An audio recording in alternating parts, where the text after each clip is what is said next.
పైగా ఈ మధ్యకాలంలోనే మనం అంతా కూడా చూసిట్టాం. ఈ మధ్యకాలంలోనే చంద్రబాబు నాయుడు గారికి ప్రపంచ బ్యాంకు మాకు మనం నెంబర్ 2 కింద మాకు రేటింగ్ ఇచ్చారు అని ఈ మధ్యకాలంలోనే ఫైనాన్స్ మినిస్టర్ యనమల రామకృష్ణ గారి స్టేట్మెంటు. చంద్రబాబు నాయుడు గారు అదేదో పెద్ద ఘనకార్యం చేసినట్టుగా ఈ మధ్యకాలంలో ఎక్కువగా చెప్పుకుంటా ఉన్నారు. ఒక్కటి, ఈ చంద్రబాబు నాయుడు గారు ఎలా మిస్లీడ్ చేస్తారు అని అంటే, చంద్రబాబు నాయుడు గారు ఎలా మోసం చేస్తారు అని అంటే, నిజంగా ఆ రెండో స్థానం వచ్చిన స్టేట్మెంట్ చూస్తే ఇది ఎవరు రెండో స్థానం ఇచ్చారు అని అంటే, వరల్డ్ బ్యాంక్ ఈ మధ్యకాలంలోనే ఒక రిపోర్ట్ ఇచ్చింది. ఆ రిపోర్ట్లో భాగస్వాములు ఎవరెవరంటే డిపిప్ అంటే department of industrial promotion union industry ministry, KPMG అనే సంస్థ, సిఐఐ, వీళ్ళు వరల్డ్ బ్యాంక్ వాళ్ళు అంతా కలిసి ఈ రిపోర్ట్ తయారు చేశారు. ఇది ఏమిటి రిపోర్టు అని అంటే, చంద్రబాబు నాయుడు గారు ముఖ్యమంత్రి అయిన ఆ తర్వాత మేక్ ఇన్ ఇండియా అని నరేంద్ర మోడీ గారు ఒక కార్యక్రమాన్ని లాంచ్ చేసి భారతదేశంలో ఉత్పత్తిని మ్యానుఫ్యాక్చరింగ్ రంగంలో ఇవాళ భారతదేశం 16% మాత్రమే ఉంది. ఈ ఉత్పత్తి రంగాన్ని చైనా 43%తోనూ, థాయిలాండ్ 35%తోనూ, ఇండోనేషియా 26%తోనూ, మలేషియాలో 25%తోనూ ఉన్నాయి. వాటితో పోటీ పడాలి అని చెప్పి మేక్ ఇన్ ఇండియా కాన్సెప్ట్ తీసుకొచ్చి, ఆ మేక్ ఇన్ ఇండియా కాన్సెప్ట్లో నరేంద్ర మోడీ గారు అందరి చీఫ్ సెక్రటరీలను పిలిచి, అన్ని రాష్ట్రాల చీఫ్ సెక్రటరీని పిలిచి 98 పాయింట్లకు వాళ్లకు 98 పాయింట్లు ఇచ్చాడు.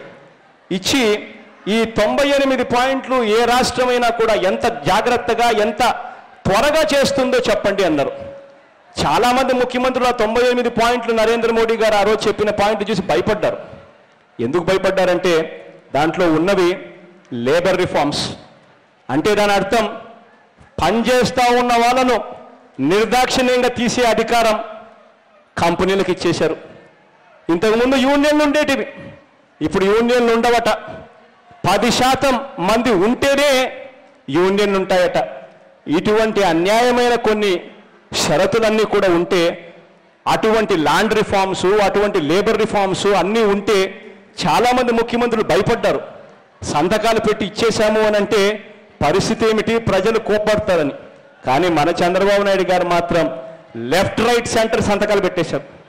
మనం అంతా కూడా చూస్తూనే ఉంటాం. పోయేదేమీ లేరు ఆయనకు. భోగాపురమై మనం చూస్తూ ఉన్నాం.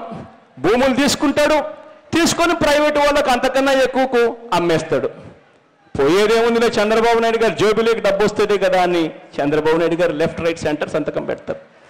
పనిచేసే వాళ్ళు కదా దేవుడు ఎరుగు, నేను కాదు కదా పనిచేసేది వాళ్ళు కదా అని చెప్పి చంద్రబాబు నాయుడు గారు లెఫ్ట్ రైట్ సెంటర్ సంతకం పెట్టేశారు. ఇలా చంద్రబాబు నాయుడు గారు సంతకాలు పెడితే లెఫ్ట్ రైట్ సెంటర్ ఏమీ చూసుకోకుండా చంద్రబాబు నాయుడు గారికి రెండో స్థానం ఇచ్చారు. ఆ రిపోర్ట్ వరల్డ్ బ్యాంక్ రిపోర్ట్.